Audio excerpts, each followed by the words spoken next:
এইটা তো আমরা শিখলাম নাকি, শিখলাম না?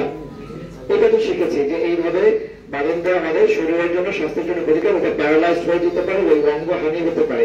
এটা তোমার আরো অনেকগুলো বিষয় আছে, যেমন কোনটা আপনার বিষ দেওয়ার সাপ, কোনটা বিষ কম, বা কোনটা বাইট কিভাবে হবে, আপনারা কিন্তু ভালো জানেন এখানে অনেকেই, কিন্তু আমাদের মধ্যে অনেকের মধ্যে আমরা ওইভাবে জানি না।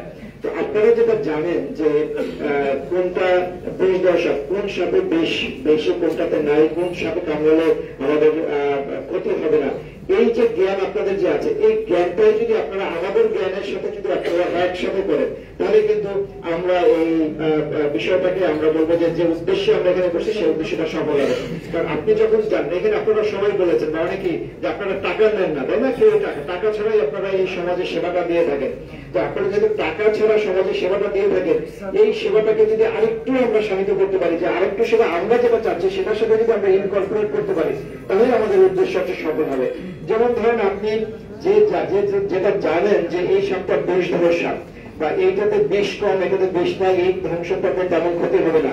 যেটাতে বিষ দেওয়ার সাপ, আমাদের যেমন ডক্টর মেহেদিও বলেছেন, আপনি যখন দেখেছেন যে এটা বিষ দেওয়ার সাপ, এই সাপে দংশন করলে তার মৃত্যুর ঝুঁকি থাকে, তাহলে সেই ঝুঁকিটা হ্রাস করার জন্য যদি আপনি ওই রোগীগুলোকে রেফার করে দেন, তাহলে কিন্তু আপনি বাকি যে কাজ করছেন, আপনি বাকি যেটা বলছেন, আপনার যে মন্ত্র আপনার মধ্যে থাকুক, আপনার বিশ্বাস আপনার মধ্যে আছে, সেখানে আমাদের কোনো ডিবেট নেই। আপনি আস্তে আস্তে হয়তো বা একসময় আপনার এইটা থেকে আপনি বের হয়ে আসবেন, বা আমরা আশা করি যে আপনি একসময় বের হয়ে আসবেন। কিন্তু আপনাদের কাছে এখন আমাদের আহ্বান থাকবে যে আমাদের গ্রামে গঞ্জে যারা আছে, সাপে কাটলে আপনাদের কাছে যায়, এবং আপনি যখন যাবে আপনার কাছে, তখন আপনি বুঝতে পারছেন যে এইটা কোন ধরনের সাপে কেটেছে। এই যে জ্ঞান আপনি অর্জন করেছেন, এটা তো ওই রোগী তো জানে না, তাই না? ওই রোগী যদি হসপিটালে আসে, সে কিন্তু এসে ডক্টরকে বলতে পারবে না যে আমাকে কোন ধরনের সাপে কেটেছে। এরা সিমটম দেখে। আপনারা একজন কোশ্চেন করেছিল যে ব্লাড টেস্ট করে বোঝা যায় কিনা, ব্লাড টেস্ট করে বোঝা যাচ্ছে না, এটা সিমটম দেখে বুঝতে হচ্ছে যে এটা সর্বধ্বংস হলো কিনা।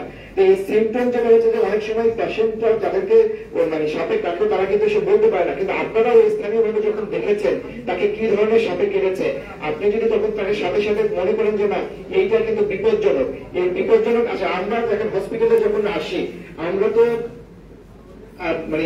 কখন আইসিইউতে নেয়, যখন একটা পর্যায়ে গিয়ে তো তার আইসিইউ পর্যায়ে পরে তখন তাকে আইসিইউতে রেফার করতে হয়। এখন আইসিইউর আগে আপনি যদি হেল্প করেন যে না এই রোগীটাকে সাথে সাথে আমি 24 ঘন্টার মধ্যে হসপিটালে পাঠালে এই কিন্তু ভালো হয়ে যাবে, আপনি শুধু ওই কাজটাই করেন। এইটাই আপনাদের কাছে আহ্বান থাকবে। আপনার পুরো আপনি আজকে যে বলছেন যে আমি কি ওজাগিরি বন্ধ করে দেবো, ওজাগিরি বন্ধ করতে বলছি না। আপনার ওজাগিরির আপনার যে জ্ঞানটা আছে, সেই জ্ঞানটা কাজে লাগাতে হবে আমাদের কাজে। আপনি যে জ্ঞান অর্জন করেছেন, এটা কিন্তু অনেক বড় বিষয়। এখানে প্রায় 100-র মতো আজকে পার্টিসিপেন্ট এসেছেন। আমি খুবই দুঃখিত যে আসলে শুরু থেকে আমরা বসার ব্যবস্থা করতে পারিনি, আমরা বুঝতে পারিনি যে আপনাদের এত উপস্থিতি আমরা পাবো। তো যেটা বলছিলাম যে আপনাদের যে লব্ধ যে জ্ঞান, এই জ্ঞানটাই যদি কাজে লাগান আমাদের সাথে, আমরা যেভাবে চাচ্ছি, তাহলে কিন্তু আমরা আশা করি যে সর্বধ্বংসনের প্রত্যেকটা মানুষকে একটা জিনিস আছে যে হায়াত তার কতদিন আছে সেটা তো আমরা জানি না, ওইটা নিয়ে আসলে ডিবেট করা যাবে না যে এটা বোঝার কাছে থাকলে ভালো হবে না ডাক্তারের কাছে আসলে ভালো হবে। হায়াত যখন থাকবে না তখন, কিন্তু আমরা তো আল্লাহ তো বলে না এই যে তুমি ট্রিটমেন্ট নিবে না, তুমি চিকিৎসা করবে না, তোমার হায়াত আমার হাতে হতে, তুমি বসে থাকো, ঘরে বসে থাকো। আমরা কি যে কোনো রোগ হলে তো আমরা ডক্টরের কাছে যাই, তাই না? তো এই যে বিষয়টা আছে, এবং এটা তো একটা দুর্ঘটনা, এইখানে কিন্তু আমরা যদি প্রপার ট্রিটমেন্ট করতে পারি, তাহলে কিন্তু তাকে আমরা বাঁচানো সম্ভব। যেটা বললাম যে হায়াত তো এটা নিয়ে কোনো কথা হবে না। যেটা বলছেন যে হসপিটালে গেলেই যে সে বাঁচবে, তার হায়াত না থাকে সেখানেও বাঁচবে না, আপনার কাছেও বাঁচবে না, সেটা আলাদা বিষয়। কিন্তু আমাদের চেষ্টা করতে হবে তাকে বাঁচানোর জন্য।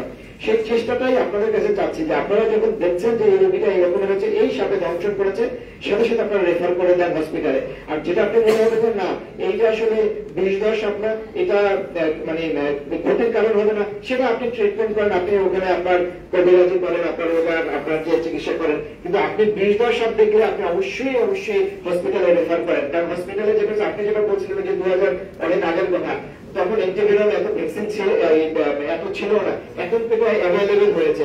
আগে এক সময় ছিল যে হসপিটালগুলোতে এই চিকিৎসাটা এরকম ডক্টররা থাকলেও আমাদের এই ওষুধের যে অপ্রতুলতা ছিল, সেই কারণে কিন্তু আমরা প্রপার ট্রিটমেন্ট দিতে পারি না। হসপিটালে এসে অনেক সময় মারা গেছে, হসপিটালে এখন তো নাই, এখন তো এটা সবগুলো হসপিটালে আমাদের এই ভ্যাকসিনটা অ্যাভেলেবেল আছে। তো এই অ্যাভেলেবেল যেহেতু আছে, তার মানে হচ্ছে তাহলে আমরা কেন এটাকে হাতছাড়া করবো, এই সুযোগটা কেন হাতছাড়া করবো?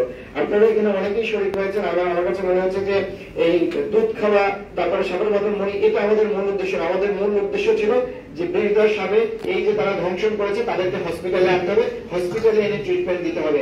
আপনারা আপনাদের যে বিশ্বাস আছে ওই বিশ্বাসে আমাদের কোনো নাই। আপনারা নিজ থেকে যদি আমাদের যিনি প্রেসিডেন্ট ছিলেন তিনি তার মতো উপস্থাপনা করেছেন, সেই উপস্থাপনা থেকে আমরা অনেক কিছু শিখেছি। হয়তো আপনারা অনেকেই আমি তার কথা যতটুকু বিশ্বাস করেছি আপনার মধ্যে হয়তো ততটুকু বিশ্বাস আসে নাই, না আসার স্বাভাবিক। কিন্তু আমরা 100 মানুষ আসছি, 100 মানুষের বা 100 এর বেশি আছে, 100 মানুষের মানে চিন্তা চেতনা কিন্তু এক এক রকমের হবে। আপনি এক রকমের ভেবেছেন, আমি আর এক রকমের ভেবেছি, কিন্তু এটা তো ঠিক যে অনেক ভুল আমরা এখানে ছিল, যে ভুলগুলো আমরা দেখেছি সেই ভুলগুলো আমাদের শুধরানোর জন্য আমরা জ্ঞান অর্জন কেন করি, আমরা বিভিন্ন সেমিনারে কেন যাই, বিভিন্ন ওয়ার্কশপে কেন যাই, কারণ মানুষ জানার জন্য যায়, তাই না? সেই